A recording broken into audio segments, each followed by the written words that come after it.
మంత్రి గారు ఇంటర్వ్యూని అయి సబ్జెక్ట్ డివైడ్ చేసే ప్రయత్నం చేస్తూ ఉన్నారు. ఏ రకంగా కేంద్ర ప్రభుత్వం ముద్ద అవుతుందో తెలియాలి అధ్యక్ష. కేంద్ర ప్రభుత్వం లక్షల కోట్ల రూపాయలు రాష్ట్రానికి ఇచ్చిన తర్వాత కూడా ఈరోజు ఇంకా కేంద్ర ప్రభుత్వం నిందించే ప్రయత్నం చేస్తూ ఉన్నారు అధ్యక్ష. నేను ఒకటి అడుగుతా ఉన్నాను, గతంలో యూపీఏ ప్రభుత్వం కూడా అధికారం ఉన్నది కదా అధ్యక్ష. అప్పుడు కేంద్రంలో యూపీఏ ప్రభుత్వం, ఇక్కడ రాష్ట్రంలో కూడా కాంగ్రెస్ ప్రభుత్వం అధికారం ఉన్నప్పుడు అప్పుడు ఎంత డబ్బులు ఇచ్చిందో దాని మీద చర్చ పెట్టండి అధ్యక్ష, తెలియజేస్తాము. ఈ రోజు ముఖ్యమంత్రి గారు ప్లస్ వారు కూడా చెప్తా ఉన్నారు, డివల్యూషన్ ఆఫ్ ఫండ్స్ విషయంలో కూడా గతంలో 32% ఉన్నటువంటి డివల్యూషన్ ఆఫ్ ఫండ్స్ ఇప్పుడే ముఖ్యమంత్రి గారు చెప్పారు 42% డివల్యూషన్ ఆఫ్ ఫండ్స్. అంటే 10% మన నిధుల నుంచి 10% వాటా పెంచి మనకి ఇస్తున్నమాట వాస్తవం కదా అధ్యక్ష. మరి ఇదంతా ఇచ్చిన తర్వాత కూడా డివల్యూషన్ ఆఫ్ ఫండ్స్ ఇచ్చిన తర్వాత పెంచిన తర్వాత కూడా మళ్ళీ ఈ రకంగా మాట్లాడడం ఎంతవరకు సమంజసం అధ్యక్ష? అంతేందుకు అధ్యక్ష, ఈ రోజు అంతే కదా అధ్యక్ష, ఈ రోజు మరి గతంలో అక్కడ ఉత్తరప్రదేశ్ కి 1:2 వాళ్ళ జీడిపి మీద 2% ఎక్కువ ఇస్తున్నారు, 2 times ఇస్తున్నారు. లేకుంటే మహారాష్ట్రకు 1%, అక్కడ 6% ఇస్తున్నారు, మహారాష్ట్రకు 2% ఇస్తున్నారు, 2 times ఇస్తున్నారని చెప్తున్నారు కదా అధ్యక్ష. అసలు బీమారు తీసుకొచ్చింది ఎవరు అధ్యక్ష? రాజీవ్ గాంధీ గారు కదా అధ్యక్ష. బీమారు అంటే ఏంది అధ్యక్ష? బీహార్, మధ్యప్రదేశ్, రాజస్థాన్, ఉత్తరప్రదేశ్ 4 రాష్ట్రాలకి గతంలో మరి ఈ ఎకనామికల్ గా ఇవన్నీ కూడా వెనుకబడ్డాయి. వీటికి అభివృద్ధి చేయాలనే ఉద్దేశంతో కాంగ్రెస్ ప్రభుత్వంలో ఉత్తర భారతదేశంలో ఈ బీమారు కార్యక్రమం తీసుకొచ్చి వారికి లక్షల కోట్ల రూపాయలు ఇచ్చి వారిని ఎకనామికల్ గా స్ట్రెంథెన్ చేసింది మీ ప్రభుత్వం కాదని అడుగుతా ఉన్నాను. ఈ రోజు డీలిమిటేషన్ మీద మీరు రాహుల్ గాంధీ స్టాండ్ ఎందుకు అడుగుతా ఉన్నాను. ఇప్పటి వరకు మీరు రాహుల్ గాంధీ గారు అపోజిషన్ లీడర్ గా ఇప్పటి వరకు మీ స్టాండ్ చెప్పలేదు. ఈ రోజు కేవలం ఇక్కడ మీరు మాట్లాడుతా ఉన్నారు సార్. స్పష్టం సార్, ఇప్పుడు ముఖ్యమంత్రి గారు రెజల్యూషన్ పెట్టినప్పుడు సమిష్టిగా రాష్ట్ర ప్రయోజనాలకు సంబంధించి రేపు పొలిటికల్ గా ప్రాతినిధ్యం అంశం విషయంలో మహేశ్వర్ రెడ్డి గారి స్టాండ్ ఏంటి అధ్యక్ష? మొదలు మనం ఇక్కడ మాట్లాడతాం జాతీయ స్థాయిలో. బీజేపీ డీలిమిటేషన్ కు సంబంధించిన అంశం విషయంలో కేంద్రం తీసుకున్న నిర్ణయంలో మన రాష్ట్ర రాజకీయానికి సంబంధించిన ప్రాతినిధ్యం అంశంలో ఈ రాష్ట్రానికి సంబంధించిన బీజేపీ స్టాండ్ చెప్పమనండి. మనం అందరం కలుసుకొని పోయి మా రాహుల్ గాంధీ గారిని కూడా కలుద్దాం, వద్దంటలేదు. రాష్ట్ర ప్రయోజనాలకు సంబంధించి ఆయన కూడా సానుకూలంగా స్పందిస్తారు. కానీ మీ స్టాండ్ ఏందో చెప్పాలి ఇక్కడ. మీ స్టాండ్ మీ స్టాండ్ మాకన్నా చెప్పకండి, మాకన్నా చెప్పండి మీ స్టాండ్. శ్రీధర్ బాబు గారు నిమిషానికి ఒకసారి లేచి మమ్మల్ని స్టాండ్ చెప్పమంటే ఎట్లయితుంది అధ్యక్ష? మా స్టాండ్ చాలా స్పష్టంగా ఉన్నది. ఇప్పటి వరకు విధి విధానాలు ఇంకా మేము రూపకల్పన చేయలేదు. మేము ఇప్పటి వరకు దాని అంశం లోపల ఎలాంటి ఒక ఇనిషియేటివ్ చేయలేదు. కేవలం ఈరోజు మీరు అక్కడ మీ యూపీఏలో భాగస్వామైనటువంటి డిఎంకే రెస్క్యూ కోసం మీరు వెళ్ళేసి ఏదో ఒక దుకాణం పెట్టుకుని ఈరోజు మీరు మాట్లాడుకుంటున్నారు కదా. ఇప్పటి వరకు కేంద్ర ప్రభుత్వం ఎలాంటి ఇనిషియేటివ్ తీసుకోలేదు. దాని మీద రూపకల్పన విధి విధానాలు ఏమి రూపకల్పన జరగలేదు. ఇది చాలా స్పష్టం. రూపకల్పన జరిగిన తర్వాత చర్చిద్దాం. కేవలం ఈరోజు మీరు మాకు అవకాశం ఇవ్వకుండా అసెంబ్లీలో ఒక రిజల్యూషన్ తీసేసుకొని ఇదంతా కూడా మొత్తం చర్చ కూడా అవకాశం ఇవ్వకుండా మీరు ఈ రకంగా బుల్డోజ్ చేసి ఈరోజు మళ్ళీ మాట్లాడే ప్రయత్నం చేస్తా ఉన్నారు.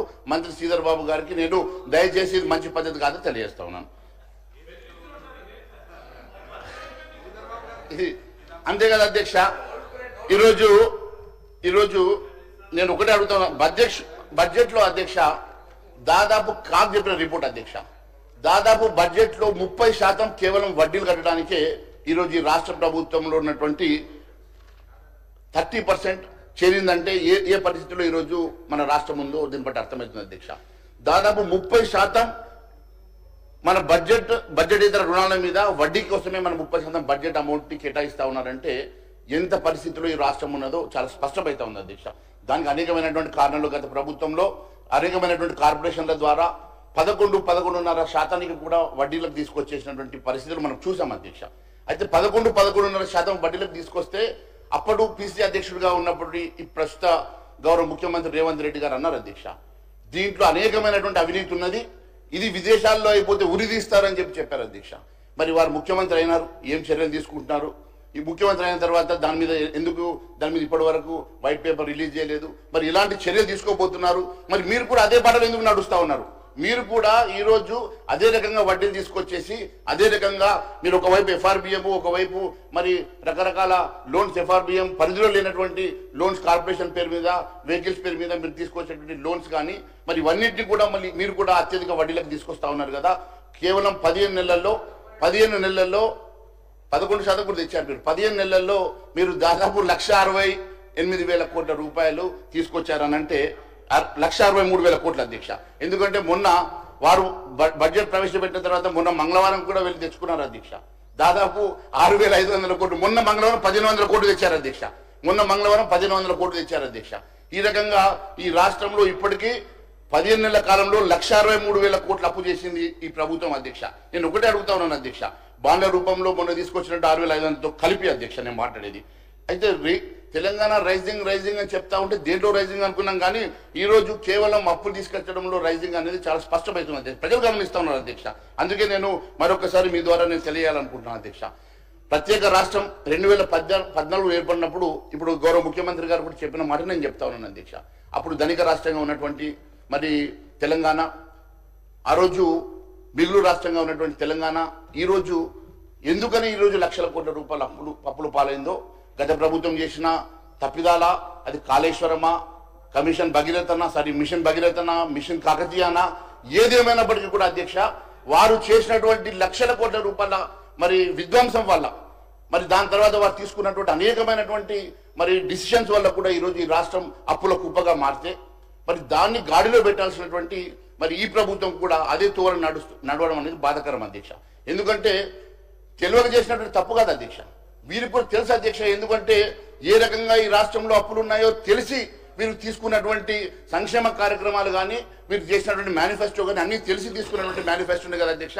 ఎందుకంటే స్వయంగా అప్పుడు పిసిసి అధ్యక్షుడిగా ఉన్నటువంటి మరి రేవంత్ రెడ్డి గారు కానివ్వండి, దాని తర్వాత మేనిఫెస్టో రచించినటువంటి మా శ్రీధర్ బాబు గారు కానివ్వండి, ఉత్తమ్ కుమార్ రెడ్డి గారు కానివ్వండి, మాజీ పిసిసి అధ్యక్షుడు ఉత్తమ్ కుమార్ రెడ్డి గారు కానివ్వండి, వీరందరూ కూడా అనేక అంశాలలో 5,50,000 కోట్లు అప్పు చేసినారు, 5,50,000 కోట్లు అప్పు చేసినారని పదే గత ప్రభుత్వం మీద చెప్పినటువంటి ఈ కాంగ్రెస్ సర్కారు లేనప్పుడు చెప్పినటువంటి అనేకమైనటువంటి ఆరోపణలు అధికారంలో వచ్చిన తర్వాత ఈ రోజు మాకు తెలియదు ఇంత అప్పుల కుప్పగా ఉన్నదని తెలియదు అని మీరు చెప్పడము, ఇది ఎంతవరకు సమంజసమని అడుగుతా ఉన్నాను అధ్యక్ష. అంటే అప్పులు తెలిసి కూడా ఏదో ఒక రకంగా అధికారం రావాలి కాబట్టి, అప్పులు తెలిసి కూడా ఏదో ఒక రకంగా అబద్ధాలు చెప్పైనా సరే మేము అధికారం రావాలన్న ఒక ఉద్దేశంతో మీరు ఈ రకంగా మరి హామీలు ఇచ్చినట్టుగానే కనబడతా ఉంది అధ్యక్ష.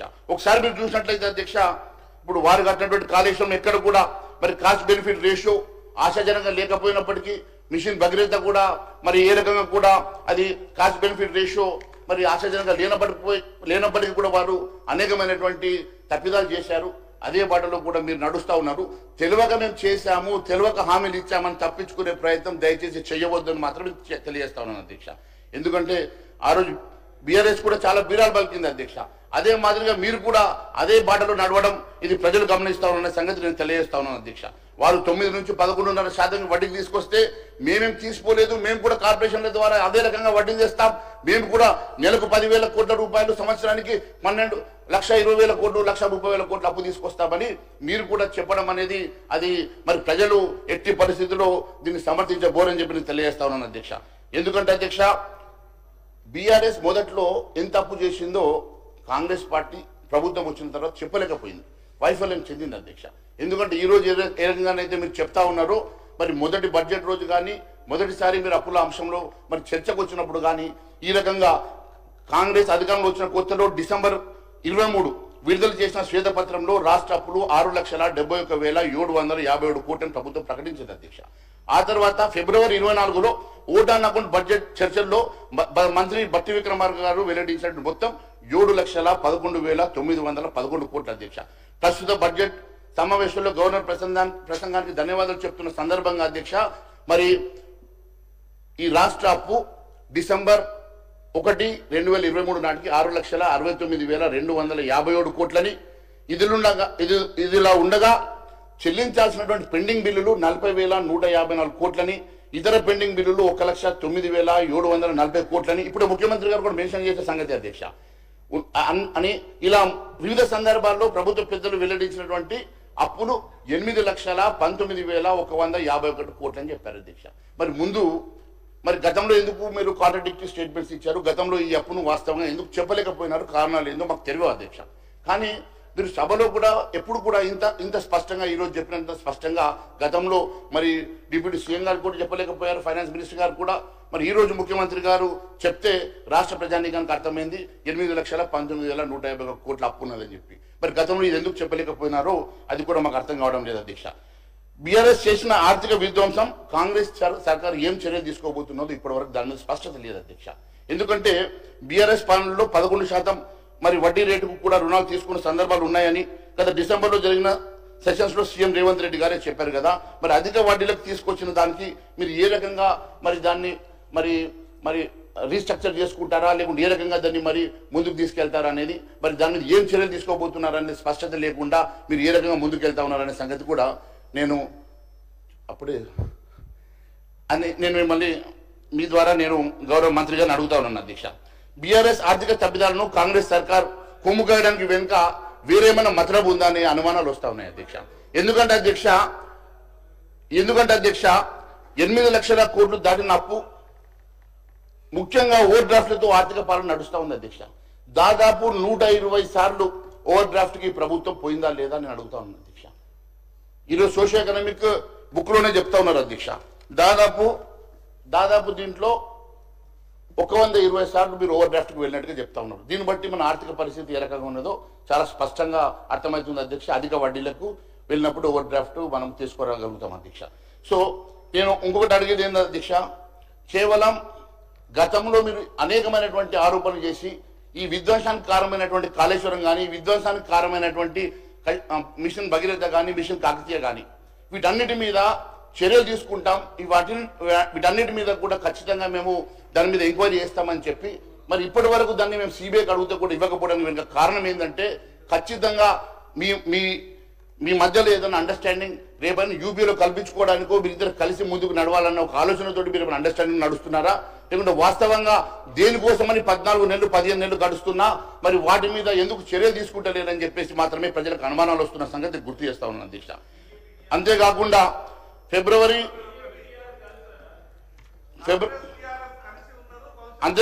రాష్ట్ర ప్రభుత్వం ఆర్బీఐ వద్ద ఓవర్ డ్రాఫ్ట్ తీసుకున్న మరి ఎకనామిక్ అవుట్లుక్ లో చెప్పినట్టుగా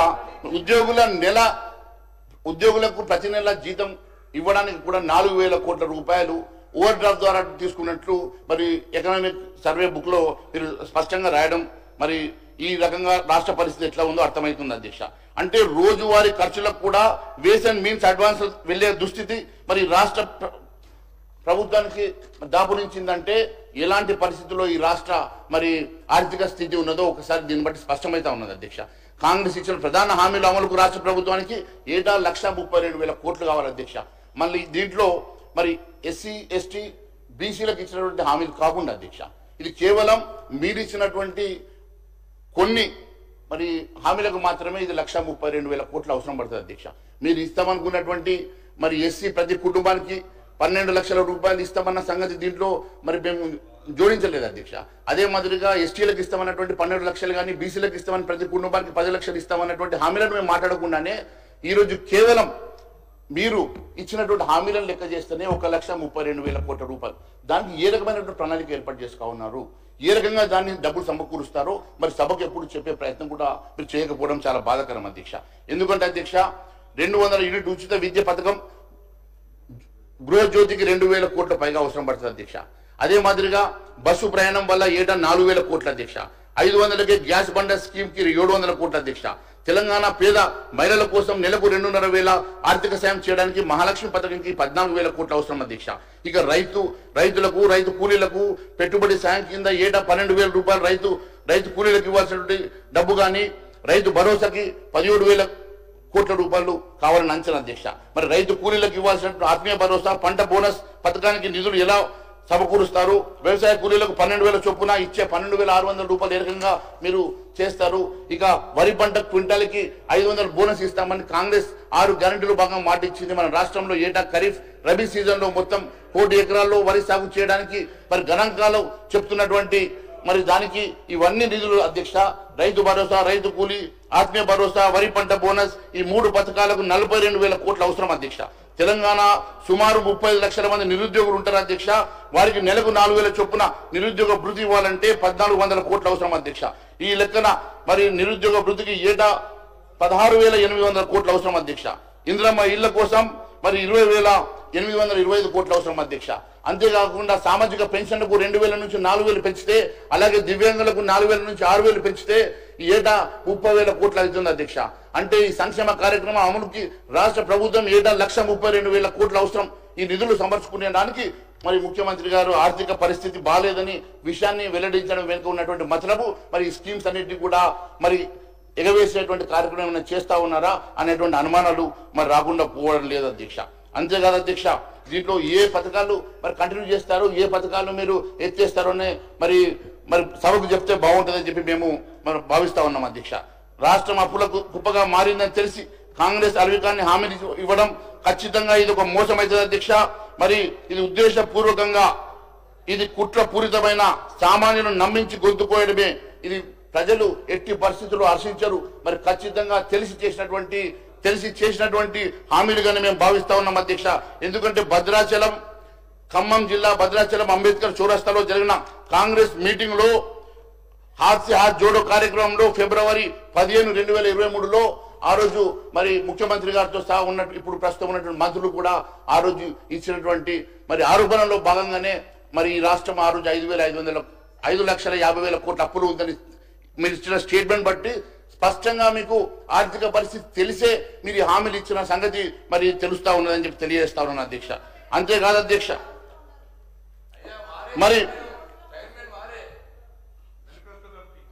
అధ్యక్ష, మీరు ఇన్ని హామీలు ఎలా ఇచ్చారు, ఎందుకు ఇచ్చారని ఇటీవల ఢిల్లీలో ఇండియా టుడే నిర్వహించినటువంటి కాంక్లేవ్ లో జర్నలిస్ట్ అడిగినటువంటి ప్రశ్నకు గౌరవ ముఖ్యమంత్రి గారు ఇచ్చినటువంటి సమాధానం ఏంటంటే అధ్యక్ష, ఎన్నికల రేసులో గెలిచేందుకు ఇచ్చామన్నారు అధ్యక్ష. ఎన్నికల రేసులో దిగాక వెనుకబడకుండా ఉండాలంటే పరిగెత్తాల్సిందే. స్పీడ్ థ్రిల్స్ బట్ కిల్స్ అనే స్లోగన్ తెలుసు కదా, ఇది అలాగే అని ముఖ్యమంత్రి రేవంత్ రెడ్డి